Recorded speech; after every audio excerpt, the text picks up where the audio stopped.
Imagine waking up each day not as a passive receiver of fate, but as the author of your own story. That mindset shift, from victim to creator, changes everything. When you act as if everything always works out for you, you aren't ignoring problems, you're declaring a deeper truth, that your belief shapes your reality. Life responds not just to what you do, but to how you see and approach it. Victims wait for signs, for permission, for perfect conditions. Authors create movement from within. The energy you bring into a situation, hopeful or fearful, directly affects how that situation unfolds. The world mirrors your internal narrative. This isn't naive optimism, it's powerful intention. When you believe that life conspires in your favor, you begin to notice resources, people, and possibilities you once overlooked. You don't have to control everything, you just have to believe differently. And that belief becomes your foundation for transformation. Your perception isn't just how you see the world, it's the tool that creates it. When you believe that life is against you, your senses scan for rejection, failure, and disappointment. Your nervous system tenses, your posture closes, and you become a magnet for proof that things never work out.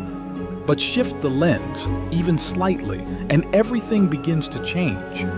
Believing that the universe is a partner, not an enemy, activates a psychological alchemy. You become receptive, alert to new signals, alive to hidden opportunities. Just like in the Stanford study where perception changed performance, your own outlook rewires your emotional state and expands your capacity. Life doesn't need to change first. You do. When you interpret delays as redirection and losses as initiation, you stop reacting and start creating. That's not fantasy, it's empowered living. The outside world bends to meet the strength of your inner one, always. The stories we silently repeat shape the trajectory of our lives.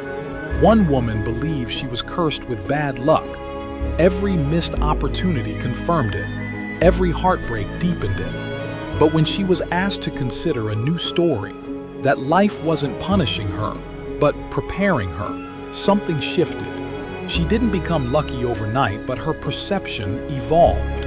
Each setback became a lesson, each delay a redirection. 2 years later, her reality had transformed. A meaningful career, a loving marriage, a renewed sense of purpose.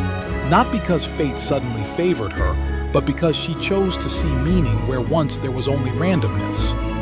This is the power of belief, not as denial, but as reinterpretation. When you reframe your narrative, you reclaim your power. You don't have to change the world. Change how you see the world, and the world begins to change in response. That's the beginning of transformation. Within each of us lives a cast of inner characters: the skeptic, the wounded child, the fool, the healer, and most importantly, the hero. The hero doesn't wait for ideal conditions. They rise in the midst of chaos, not with certainty, but with courage. To act as if everything works out for you is to summon that hero. It's not about denying pain. It's about choosing to see struggle as preparation, not punishment. Victimhood asks, "Why me?" with despair. The hero reframes it as, "What is this teaching me?" That shift, though subtle, changes everything. It reclaims power from circumstance and puts it back in your hands. Like the man who lost his job after decades, it's not the setback that defines him, but how he responds. He didn't collapse, he created. When you choose to see yourself as the hero, life becomes less about what happens to you and more about how you rise. Most people wait to feel ready before they act, but readiness is a myth. Confidence doesn't come first, it comes from action. When you move as if things always work out for you, you're not pretending. You're programming your nervous system to believe in a better future. Psychology shows us that posture, tone, and movement signal safety or fear long before thoughts catch up. Just 2 minutes in a confident pose can shift your hormone levels and boost your willingness to take risks. This means your body can lead your belief. So speak with calm strength, walk like you trust the ground ahead, and make decisions aligned with the life you want, even if your hands still shake. It's not fake, it's formative. The psyche responds to embodiment. Every forward step reinforces the story. I am becoming who I was meant to be. Act first. The confidence will follow. We often mistake control for strength, thinking that the more we grip life, the safer we are. But in truth, relentless control is fear in disguise. The wiser path is detachment, not apathy, but trust. Like the farmer who plants his seeds and lets the soil do its work, we are called to give our full effort, then release the outcome. When you act as if everything always works out for you, you're not forcing life to bend to your will. You're aligning with a deeper rhythm. You're saying, I will show up fully, but I won't attach my peace to the result. That posture creates freedom. It softens anxiety, opens you to grace, and allows life to unfold in ways you couldn't orchestrate. Control builds tension. Trust builds momentum.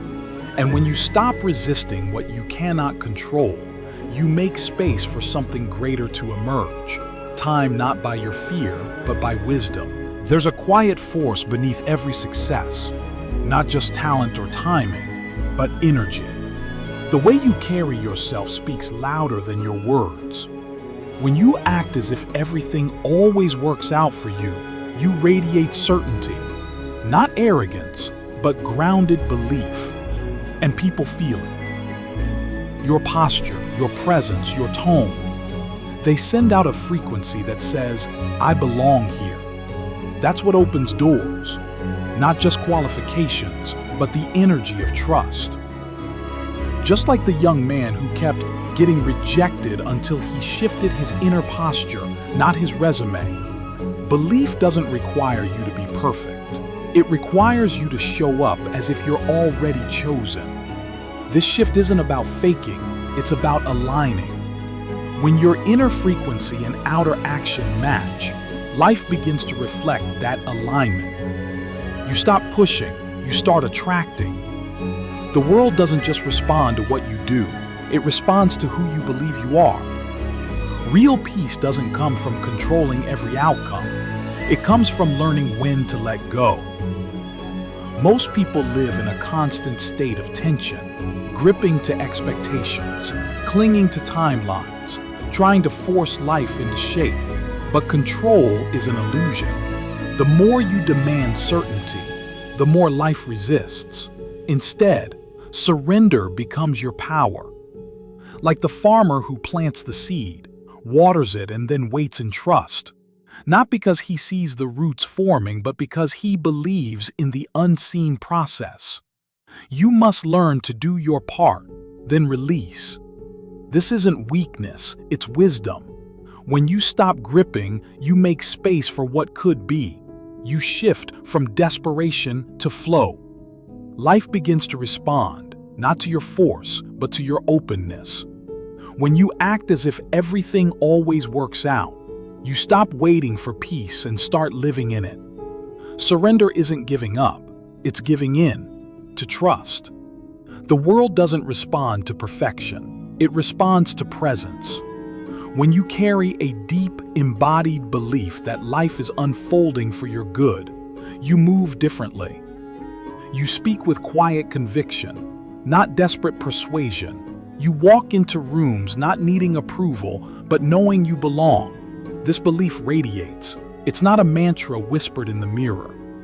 It's a lived frequency. People feel it before you speak.